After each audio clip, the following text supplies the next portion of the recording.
പണ്ടൊരു ഗോപാലകൃഷ്ണൻ ചേട്ടൻ ഒരുപാട് കഥകൾ പറഞ്ഞ് യാത്രയായി. എല്ലാവരും ആദരവോടെ യാത്രയാക്കി. പിന്നിപ്പോൾ ആളൂർ അദ്ദേഹം പോയി. അപ്പോഴും ആളുകൾ വേറൊരു ഭാഷയിൽ യാത്രയാക്കി. ഇങ്ങനെ യാത്രയാകാൻ പോകുന്ന മനുഷ്യരാണ് എന്നൊരു ബോധം നമുക്കൊക്കെ ഉണ്ടാകേണ്ടതല്ലേ?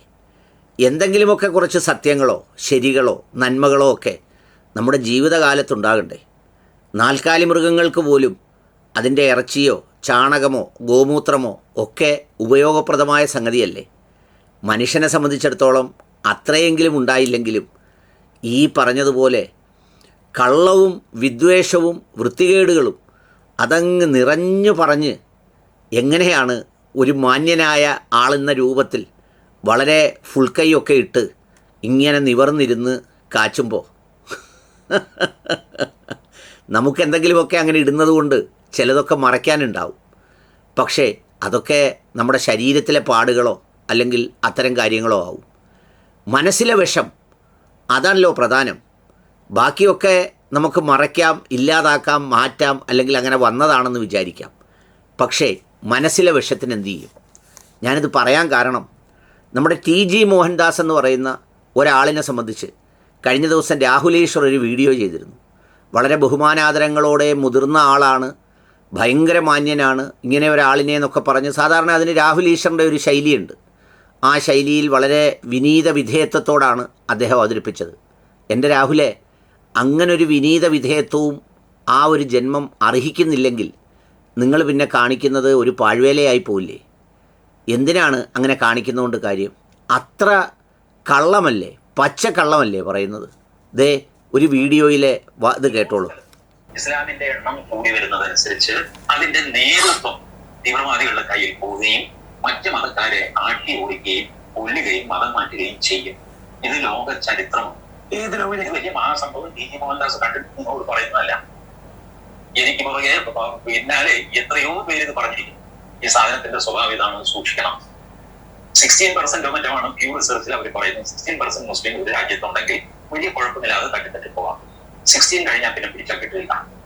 30 കഴിഞ്ഞാൽ പിന്നെ ഫുൾ നിയന്ത്രണം അവരുടെ കയ്യിലാവും. ഇതാണ് ആ മനുഷ്യൻ പറയുന്ന ഒരു കാര്യം. എത്ര തന്ത്രപരമായും എത്ര പച്ചക്കള്ളവുമാണ് ഇയാളിരുന്ന് പറയുന്നത് എന്നൊന്ന് ഓർത്തു നോക്കണം. അതിന് പറയാൻ വേണ്ടി അവലംബമാക്കുന്ന പ്യൂ റിസർച്ചിൻ്റെ കാര്യത്തിലാണ് എനിക്ക് അഭിപ്രായമുള്ളത്. കാരണം ഇയാളെ പോലൊരു ജന്മത്തിൽ നിന്ന് വേറെ ആരും നല്ലതൊന്നും പ്രതീക്ഷിക്കുന്നില്ല. കുടുംബക്കാർ പോലും പ്രതീക്ഷിക്കുന്നുണ്ടാവില്ല. അതെന്തോ ആകട്ടെ, അതൊക്കെ ഓരോരുത്തരുടെ തലയിലെടുത്താണ്, വിധിയാണ്. പക്ഷേ ഇയാൾ പ്യൂ റിസർച്ച് ഇങ്ങനെ ഒരു പഠനം നടത്തിയിട്ടുണ്ടെന്നും അത് 16% എന്ന് പറഞ്ഞുവെന്നുമാണ് ഇയാൾ പച്ചക്കള്ളം പറയുന്നത്. യഥാർത്ഥത്തിൽ ഈ പ്യൂ റിസർച്ച് സെൻറ്റർ എന്ന് പറയുന്നത് ഒരു non Partizan fact tank that informs the public about the issues, attitude and trends shaping the world. We conduct public opinion polling, demographic research, content analysis and other data-driven social science researches. അതായത് ആഗോളതലത്തിൽ ഈ ലോക സമൂഹത്തിൻ്റെ മനുഷ്യരുടെ സാമൂഹ്യ പ്രശ്നങ്ങൾ, ജനസംഖ്യാനുപാതികമായ വിഷയങ്ങൾ, അതിൻ്റെ ട്രെൻഡുകൾ, അതുമായി ബന്ധപ്പെട്ട ചില കണ്ടൻറ്റുകൾ, അതിൻ്റെ അനാലിസിസുകളൊക്കെ ചെയ്യുന്ന ഒരു 10-80% ക്രെഡിബിലിറ്റിയുള്ള ഒരു സ്ഥാപനമാണ് ഈ പ്യൂ റിസർച്ച് എന്ന് പറയുന്നത്. അവരൊരുപാട് പഠനങ്ങൾ നടത്തിയിട്ടുണ്ട്. ലോകത്തിലെ സമ്പദ് വ്യവസ്ഥയെക്കുറിച്ച് പഠനം നടത്തിയിട്ടുണ്ട്. ഇന്ത്യയിലെ വിവിധ മതവിഭാഗങ്ങളുടെ സമ്പദ്ഘടനയെക്കുറിച്ച് പഠനം നടത്തിയിട്ടുണ്ട്. ഇതൊക്കെയാണ് അവരുടെ പഠന വിഷയം. എന്നാൽ ഈ പറയുന്ന ഈ മോഹൻദാസ് എന്ന് പറയുന്ന ജന്മം, അയാൾ പറയുന്നത് പ്യൂ റിസർച്ച് പറഞ്ഞത്രേ 16% മുസ്ലിങ്ങൾ ഏതെങ്കിലും രാജ്യത്ത് വന്നാൽ ആ കണക്കൊക്കെ പറയുന്നത് കണ്ടില്ലേ? താങ്കളെ ഞാൻ വെല്ലുവിളിക്കുകയാണ്. താങ്കൾക്ക് അങ്ങനെ ഒരു ഡോക്യുമെൻ്റ് പുറത്തു വിടാവോ? അങ്ങനെ പ്യൂ റിസർച്ച് പറഞ്ഞിട്ടുള്ളതായിട്ട് ഒരു നാണം വേണ്ടേ? ഒരു മാനം വേണ്ടേ? ആ ജന്മം കൊണ്ട് ഇങ്ങനെ ഇരുന്ന് വൃത്തികേട് പറയാവോ? അത് പ്യൂ റിസർച്ച് പറഞ്ഞു എന്ന് പറയാവോ? പ്യൂ റിസർച്ച് ഒരുപാട് പഠനങ്ങൾ നടത്തിയിട്ടുണ്ട്. ലോകത്തിലെ ജനസംഖ്യയുടെ മാറ്റങ്ങളെക്കുറിച്ച് പറഞ്ഞിട്ടുണ്ട്.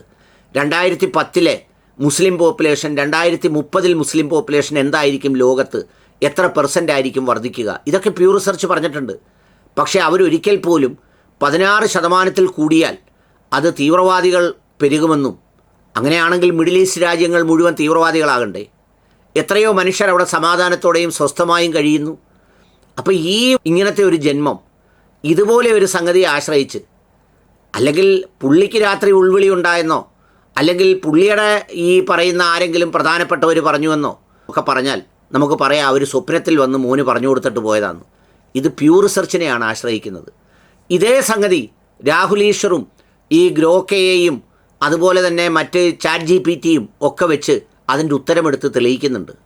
സത്യത്തിൽ എന്തൊരു വൃത്തികേടാണ് പറയുന്നതെന്ന് കണ്ടപ്പോൾ അത് സമൂഹത്തെ അറിയിക്കണമല്ലോ എന്ന് വിചാരിച്ചാണ്. പ്യൂർ റിസർച്ച് അങ്ങനെ ഒരു സ്റ്റേറ്റ്മെൻറ്റ് നടത്തിയിട്ടില്ല, അങ്ങനെ ഒരു പഠനവും നടത്തിയിട്ടില്ല. അതാണ് വാസ്തവം. എന്നിട്ടിരുന്ന് തള്ളുകയാണ്, കള്ളത്തള്ള്.